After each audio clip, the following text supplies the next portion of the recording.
What's up guys, Sal here. So if you've been eagerly awaiting the iPhone SE 2, then you're not gonna like what I'm about to say. The latest piece of information goes out to say that the iPhone SE 2 won't see the daylight ever. Olixar, which is a well-known case maker, has got some inside information which says that Apple has recently decided to stop its development, which basically means the SE 2 has been cancelled. The case maker has a solid track record of accurate leaks so far, so there's a good reason to trust them on that. Also, this report goes perfectly in line with a much earlier claim from analyst Ming-Chi Kuo, who as far as back as January claimed that Apple wouldn't have the capacity to make the iPhone SE 2 this year, and he has a good track record with Apple leaks. So yeah, it looks like the device has been scrapped. So what this means is that fans of the smaller form factor of the iPhone SE 2 may not be getting a smartphone as predicted before. It's a bummer because a lot of people were excited for this. The reason for the cancellation of this device is that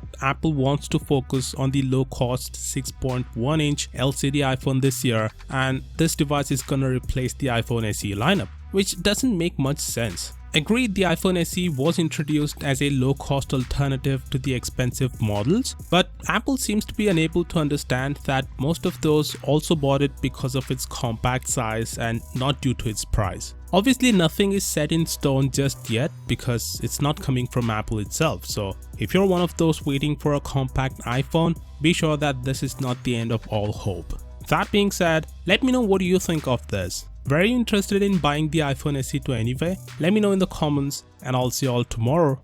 Peace out.